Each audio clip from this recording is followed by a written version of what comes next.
So I've decided that I'm no longer going to be doing Instagram and TikTok. Big up posties. Woo! Postman Pat. Postman Pat. And if you're new to this page, this is me. This is me. Look out, 'cause here I come. Look at that spot. What a start to a video. Got loads to talk to you about today, but there's been a fair bit of stress lately. Meaning that I'm getting these on my face. What a mess. Anyway, let's get straight into it. Let's start with some good news first, though, because if you watched my last video, you know that I applied to be a postman. Yeah, Postman Tyrone, not Postman Pat.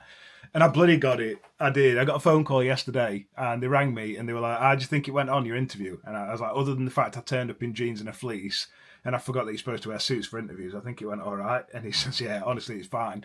We want to offer you a position."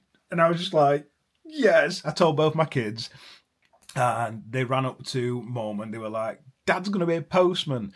And I know to some people, they'll be thinking like, why are you excited to be a postman? Because this job's going to be the lowest paying job I've ever done in my entire life. I've worked from being 13-year-old as a postie, really, I suppose, paper round, similar stuff, innit?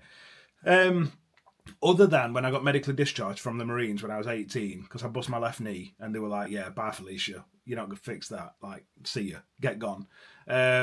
I had a short hiatus where I had like 3 months off work when I was going through physio and stuff because I was on crutches. Other than that, I've never been out of work. And then a year and a half ago, I lost my job because I was going through mental health struggles. And that really like dented my pride. So I took a year away from work, going through therapy, going through just a lot of soul searching, trying to figure out like what I want and need in life. It was in this last year that I got diagnosed with ADHD. And yeah, just after going through therapy and spending the last year learning everything about myself that I'd never even considered really as a kid, I just realised what's important to me. And what's important to me in life is just trying to be as present a husband and father as I can, but also making sure that my wife and kids are comfortable. You know, we need to earn a certain amount of money to make sure bills are covered. We're not having to take out loans to pay bills and stuff like that. And yeah, I just think we're in a fortunate, blessed position where between me and Ellie works in a kids' nursery, and now me taking on a position as a postie, we'll be fine. We'll still be able to go on a holiday every year because we're frugal. We don't spend any money on ourselves. The kids aren't, spoilt rotten. They get what they earn, and we're just we're in a very fortunate position. You know, we don't really have debt. We've never got things on finance and stuff like that because I don't want for much. I've got a Toyota Corolla. We live in a council house. We're frugal. And thankfully, that just gives me a position now to be able to say, you know what, I don't need to earn £50,000 a year selling cars. I can just earn enough to just live, enjoy my life, and listen to audiobooks. So that's going to be a big change for me because for the last... well, all my reading life, I've read books, physical books, always struggle with audio. I just struggle to concentrate enough to be able to listen to it, and I forget to listen. But that's just summer after doing my last video and seeing a lot of people in the comments. There were a lot of encouraging comments with people saying it is a skill that you can acquire, audiobooks. So I need some recommendations from you lot. What audiobooks are good? Because I'm probably going to go from reading 90% physical to reading probably 60 to 7% listening to audiobooks, because there are 6-hour shifts. So every 6 hours I'll have the opportunity to stick in some earphones and listen to books and then come home at night and probably read for an hour at night time. So audiobook recommendations I also need audio platforms. So I'm aware of Everard, I'm aware of Libby, BookBox, BookBeat, Spotify. I know they give you 10 hours free a month if you pay for premium. But any audio platforms that are good and affordable, because that's one thing I've noticed, other than using your library, is that audiobooks are bloody expensive. Which, yeah, I don't think I'm about paying that. As I said, I'm frugal, so I'll probably need platforms where they're free. I'm likely going to lean heavily on, is it BookBeat? No, it's not BookBeat. Libby and the other one that's linked to the library. They're the two that are BorrowBox. I'll probably use them two most. But if you know any others that are affordable, then bang them in comments for me. And yeah, your favourite audiobooks, I need to know that.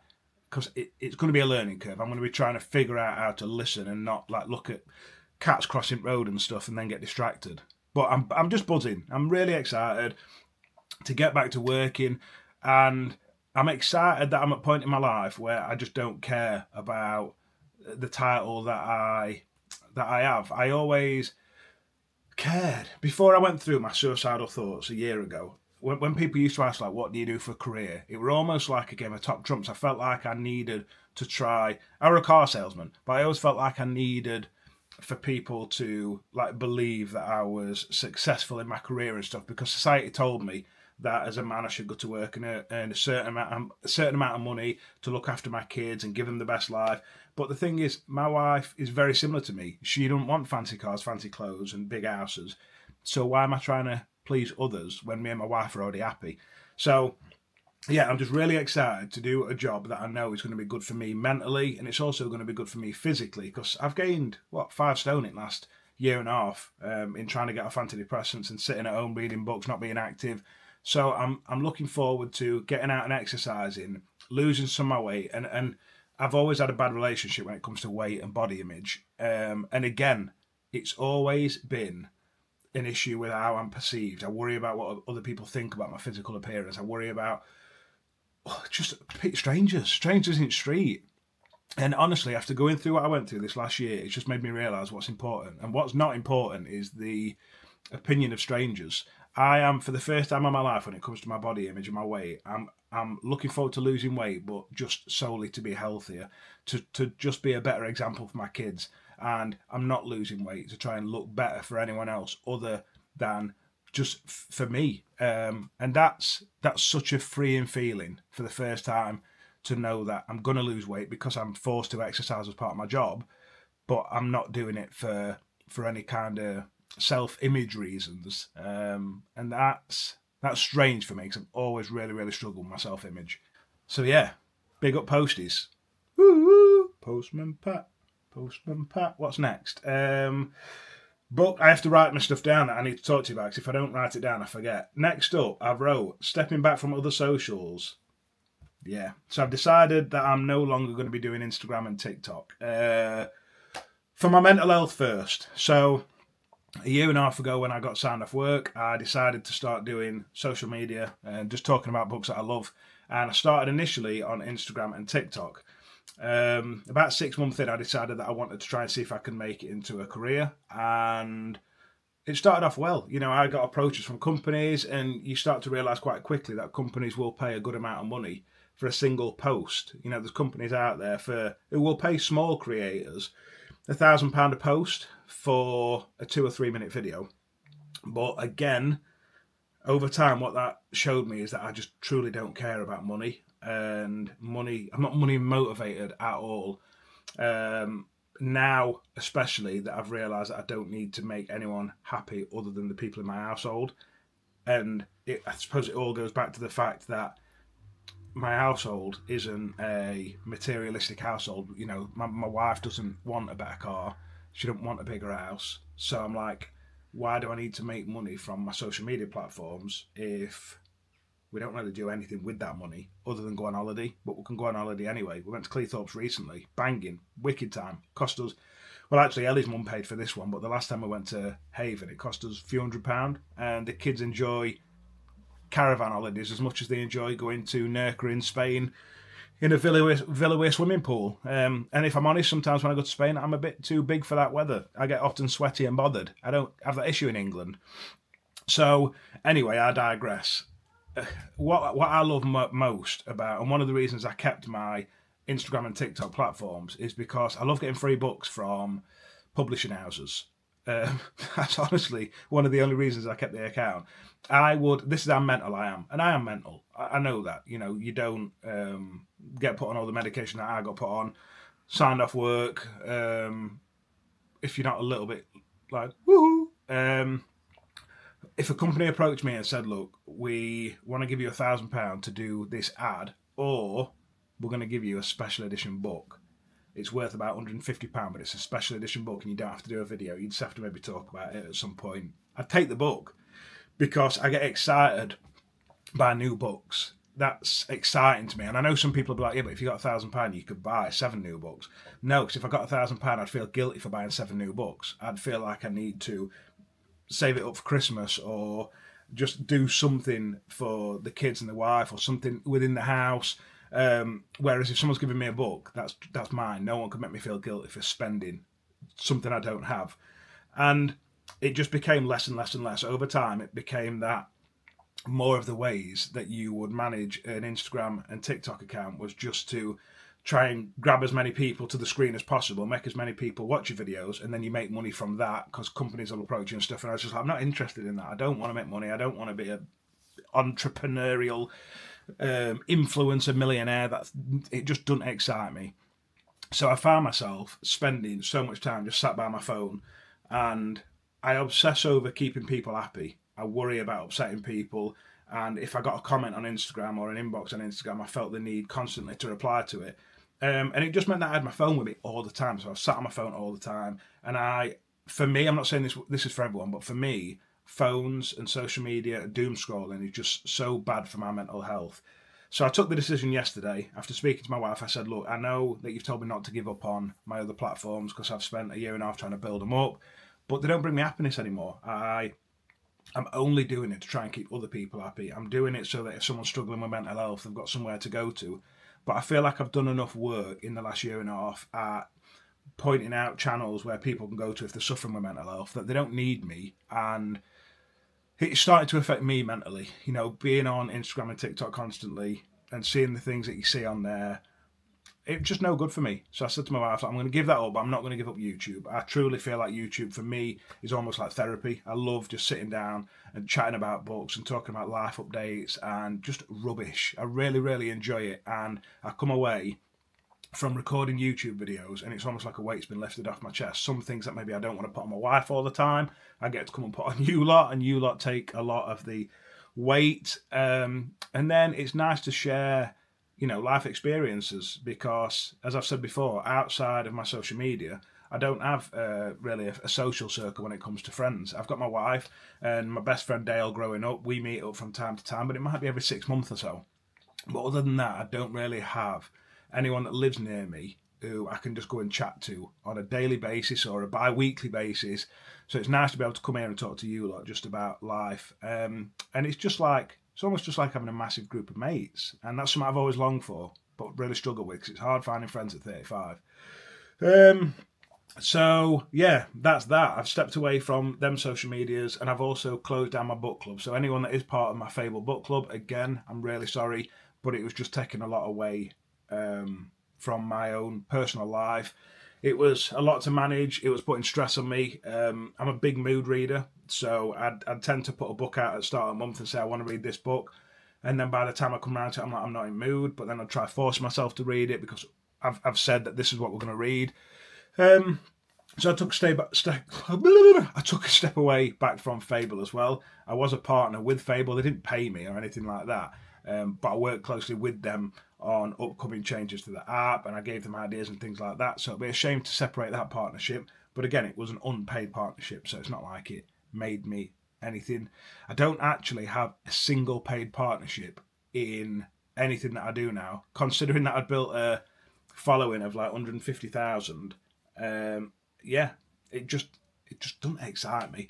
And I would say to anyone that's thinking of like starting up content and book content and things like that, the main reason I personally think that people should start it up is to help themselves.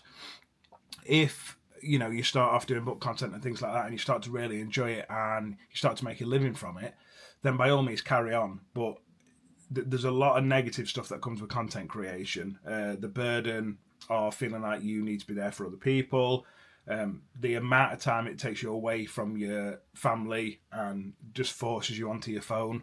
I think that's really bad. So there's just a lot of negatives that you need to consider before you start making content. And I truly think that if people just start recording videos for like YouTube, for a diary, because that's what this is basically for me. It's a diary. It's a place where I get to come, I get to talk about books, and one day I'll be able to look back on this and I'll be like, oh yeah, that's how I felt about that book at that time. Oh yeah, that's what I was going through at that time in my life. And for me, that's everything. That's all I ever want from this platform. I don't necessarily care if it grows. It makes me happy. And as long as making this sort of content, the long form content, the diary style content makes me happy, then I'll continue to do it. What we got next? Oh yeah, I might have broke a book buying ban. I don't think I have. No, I haven't. I haven't physically bought a book. I told you recently that I put myself on a book buying ban because I want to start trying to read through the books that I've got in the house. Christmas is coming up, so I don't want to start spending money on books and stuff although, hot tip, we do the park Christmas vouchers. I always digress. I hope you don't mind. We do the park Christmas vouchers every year, so we pay something like £100 and some pound a month every month, and then in October or November we get these park vouchers. You'll probably remember them if you had them years ago, and everyone's thought like, oh, they don't do park anymore. They do. So we pay £100 and some pound a month, and then come October or November we get vouchers. Obviously, you can only use the vouchers at selected stores, but the stores are good. I think you can use them at Entertainer, Argos, things like that. So everywhere that you need to get kids' toys. So yeah, Christmas is not necessarily a stress for us because, again, we are quite financially mature. We always budget for things, so we don't tend to get caught off guard. I try and always make sure I've got an emergency fund, so if anything happens to the car, I've got the money there and I'm not having to take loans out and stuff like that. So yeah, the park voucher definitely takes stress off Christmas. But again, this close to Christmas, when we are going to be taking kids out for meals and Christmas, holidays, kids are off for 2 weeks, so that's a bit more costly. I don't want to start buying books. So that's why I put myself on a book buying ban. But my logic is, if I finish reading 2 books and I send them to one of these Tesco stands, I can take 2 books back off of there without putting money in because I'm not morally broken and I'm not doing anything bad. So I took 2 books to the Tesco stand the other day and I picked up 2 books from the stand, which means I break even and they break even. So I got these 2. This one is called The Salt Path by Raina Wynn. I've actually got no idea what it's about, but my mum said that she watched a TV series about it and has the book and said that it's remarkable. And I saw it at Tesco, so I was like, I'm not even going to read blurb, I'll just pick it up. So if you've read that, tell me what you think. And then I picked up Moon Over Soho, which is book 2 in the, I don't know what his name is, Detective Constable Peter Grant. It's a series about a trainee police constable who is, I think he's training to be like a wizard. So he's solving crimes with the Met Police, but he's doing it, and there's like paranormal stuff. I got about 100 pages into book 1 and really, really enjoyed it, but I put it down because I think Macaulay told me to read something else. Macaulay was like, do you want a buddy read something? And I was like, yeah, let's do it. And then I just forgot to pick up book 1 again. So I'll pick up book 1 at some point and carry on from where I left off. And then I'm going to go into book 2. Really good, really very British. So I think people who live in England will really enjoy this if they like police procedurals or fantasy, because it's like a hybrid of both. And the humour is just really good. Not too forced, but I think it's quite funny anyway. So is that breaking a book buying ban? I don't think it is. If you do, then just don't tell me, because in my mind, I'm still sticking to this self-imposed book buying ban. Next up, home move and plans for book spaces. The home move is on. So I told you a while ago, we're in a 2-bedroom council house at the minute, and we have bid on we've been bidding for 5 years for a 3-bedroom council house because Ruben's 5 years old now. So Ruben, who is 5, is currently sharing with Maya May, who's 11, which is obviously not ideal. So we've been trying to get in a 3-bedroom house, and we finally won a bid. It's just taken longer than we'd hoped because once you win a bid with the council, they have to finish off the stuff that they're doing in the house. And then once they finish it off, they pass the keys back to allocations. We can then go and view the house and accept it, yada, yada, yada. It's taking a bit longer than we thought. So hopefully in the next week or 2, we'll be able to go and view the house. And then I've said to Ellie, because in this house, I've got this bookshelf here behind me, and I've got a Billy bookshelf in corner, which stocks about, 30, 40 books. But I said, when we move house, we plan on buying the house that we move into, because with council, you get a right to buy, so you get a discount depending on how long you've been with council. So I want to tailor make. I'm not great with DIY because I grew up with a single mum. I didn't have my dad around, and my mum wasn't like the most DIY-y. As she's got older, she's better, but she wasn't the most DIY-y parent. So I had no one to teach me how to do like woodwork and things like that. So I'm just trying to learn. I'm trying to learn how to do like DIY bookshelves and stuff, so that I can teach my girls and my son how to do stuff, so when they get older, they're a bit more independent. So the plan is to see what kind of storage we've got, because there are a few like pantries and stuff like that, and see what bookshelf spaces I can build and I'll document it for you all. So if you've got any ideas what I can do, there's not going to be loads of room again because it's a 3-bedroom council house. It's going to be limited on space, but sometimes you get lucky with council houses with things like pantries and stuff like that. I've also seen them videos online where people use their stairs and they take the stairs off and they build into the stairs underneath. So that's also a possibility.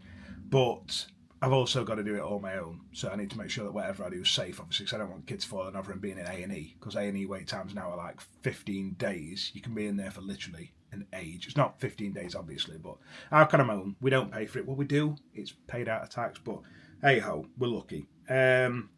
So yeah, Move, that should be coming soon, and I will video it all. So when I start putting up books and stuff like that, I'm going to video it all, and we'll have loads of fun together at creating some sort of little cute book nook. That's a dream. Current read updates. I'm reading 2 books at the minute, and they're both marvellous, actually. So I told you in my last video I started reading this. I am now, how many pages are we into it? 170 pages. I'm just starting John's chapter. John's a nice bloke, isn't he? I think his name's Jon Snow. What a lovely bloke he is. So I've got some thoughts. Firstly, I understand why Game of Thrones is so hyped, and I told you before, I put off reading it because of how hyped it is. And what a silly tit I am, because it is bloody marvellous. I don't normally care much about writing. Like when it comes to writing quality and stuff like that, that normally goes over my head. But this book is stinkingly good. Like even me, as a lad that's thick as shit, I can see that the writing here is remarkable. There's only been a few authors in the past that I've read where I've been like, you can write. Like, you are a writer. And that is George R.R. Martin. Within literally 2 chapters, I knew that this dude could write. J. Kristoff, he writes. And Stephen Erickson, who writes the Malazan series. Them 3 fantasy authors, when I read their books, I'm just like, yeah, oi, you are like taking me to score with this writing. There's some absolute banger lines in here, some passages that you want to just read 3 or 4 times. So if you love good writing and you've not read Game of Thrones, then you need to, because dude can write. Robin Hobb as well, actually. Robin Hobb's a good writer, but not as poetic as some of the other ones. So yeah, characters as well. These characters are so individual. And what I do like about this book is each chapter is really short. We're talking like sometimes maybe 5 or 6 pages, but each chapter also focuses on a different character. And to start off with, it annoyed me. I'd get to a new chapter and I'd be like, oh, I've literally just been introduced to a new character. Why are you moving to a new chapter already? I don't want to know about this new character. And then I'd get to the end of that character's chapter and I'd be like, I like this character. I want more of this. And then they get to a new character and I'm like, stop doing it. But then at the end of every single chapter, I'm just like, I either love or hate every single character. They're so unique, so just individual. That's the best thing I can say, is that every single character that I've met so far feels individual. I either love them or hate them. So I've not seen the TV series, which I'm happy about, but I am buddy reading this with Macaulay, who has seen the TV series, and he said that's actually adding to his experience. So I think whether you have or haven't watched it, you'll enjoy them either way. But here's my initial thoughts on some of the characters. So Daenerys, I think her name is, she's just been forced into a marriage with this dude with a right long ponytail. I don't know much about what I feel about her character, but I just know that she's in a very, like, uncomfortable situation. She's like 13, 14-year-old, and she appears to be forced into a marriage with this just almost like godlike man who's just right hard, got muscles everywhere, a ponytail. He sounds like he's a fully grown man, and her brother is almost selling her off for some of his soldiers to use as an army. So I think it's easy to go into books like this and listen to stories like that and be like, that's a bit creepy weirdo.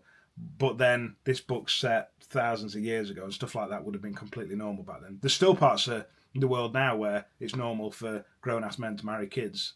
Culturally, it's absolutely bizarre to me because I live in England and that's illegal.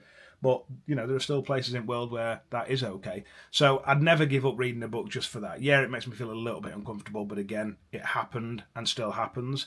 So I feel really sorry for her. The characters that I really like so far, Jon Snow, he's like the bastard child of, I think, like a noble family who are the Starks, and Jon seems really cool. The dad Eddard, I think his name is, he seems quite a noble man. His wife seems quite feral. She's a bit horrible because she's not very nice to John, who's a bastard child. And she's really, really protective over her own kids. So I suppose you can't knock her for that. She's really protective of her blood, but she's horrible as a stepmom. So she's giving like evil stepmom vibes. Who else have we got? Tyrion Lannister. He's a dude. I'm a dude. He's a dude. She's a dude. Because we're all dudes, yeah. That's from Good Burger, if you remember that film, from Keenan and Kel. Tyrion Lannister's an absolute gangster.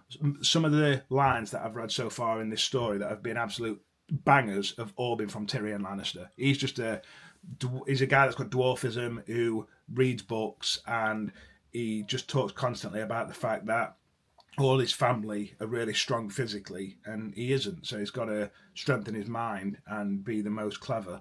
And so far, it seems like he is. Really clever dude. We've also met, I'm rubbish with things like this, Bran. Oh, I can't really tell you about Bran because something happened to Bran early doors and it's a bit of a spoiler. So, but yeah, Bran,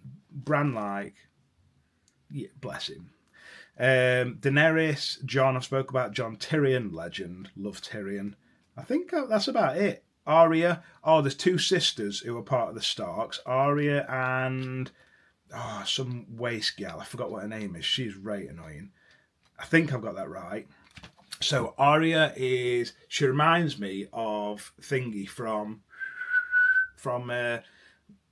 what's her name? You know, from Hunger Games. She's a bit like she don't want to be tied to some sort of societal norm. So obviously all women in this book just kind of stay at home, look after kids and cook and clean and stuff. And she's like, I want to learn swordplay. Yeah. And I want to go out and just cause mayhem. So I really like her, but her sister fancies this dude called Joffrey. And she's almost just like, oh, Joffrey's the man of my dreams. And Joffrey's a waste man as well. He's horrible, really selfish. So out of the two sisters, the younger one, that's more of a free spirit. I really like her. The older one, she can just I don't know, stub her toe or stand on Lego. She's right annoying. So far, writing's banging, plot's banging, characters banging, books banging. So excited to get further into it. Right good. I know I've dragged on a bit with that one, but I'm really, really enjoying it. And I love talking about books I'm enjoying. The other book that I'm reading is Written in Blood by Chris Carter. And I am currently, I don't know if you can see, that far into it, about 150 pages. And this book's as well remarkable. You know that Chris Carter is my favourite crime author of all time. No one comes close to him. For me, I'm not saying he's the best, I'm saying he's my favourite. Everything about his books just work for me. The fast-paced, the gory.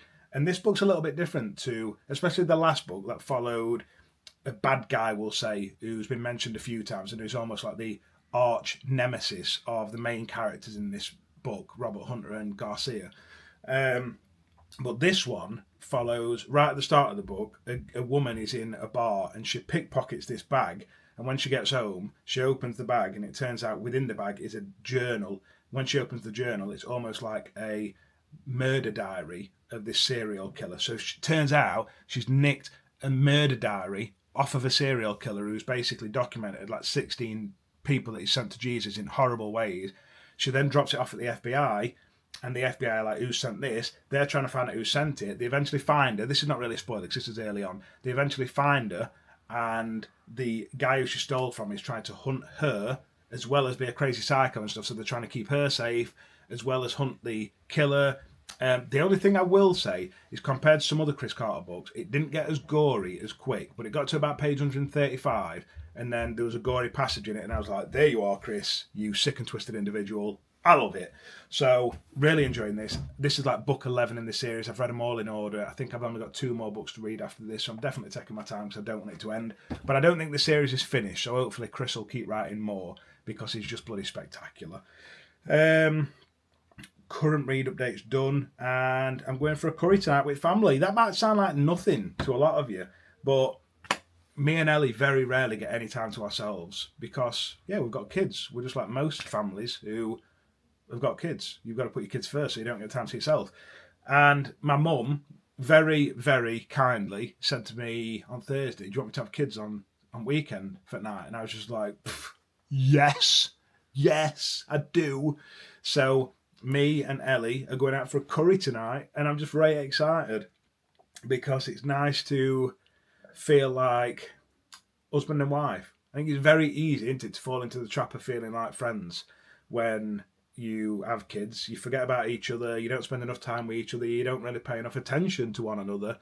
My love language and Ellie's love languages are very different. Ellie likes words of affirmation and I like physical touch. And I think sometimes when you've got kids going around and stuff, Ellie can't come up to me and hug me and pat me on the head, and I can't tell her she looks beautiful because she just get busy. So I'm looking forward tonight to getting a little bit dressed up, her giving me a cuddle, and me telling her she looks beautiful, and getting like great garlic breath, because obviously we're going for a curry, so I'll have a garlic naan, dip it in my curry, and then give her a snog. And she'll be like, get off your tramp. But yeah, I think that's everything. I think I've updated you on everything I need to update you on. You know what I'm reading. You know what's happening in life. You know why you're not going to see me on my other social media platforms. And if you're new to this page, this is me. This is me. Look out, 'cause here I come. If you've watched till this point, as always, I love you the most. Don't forget to subscribe if you've not already. Do that and stuff on video if you have enjoyed it. And drop a comment saying what you want. I never know how to end these videos, so I'll start in a bit.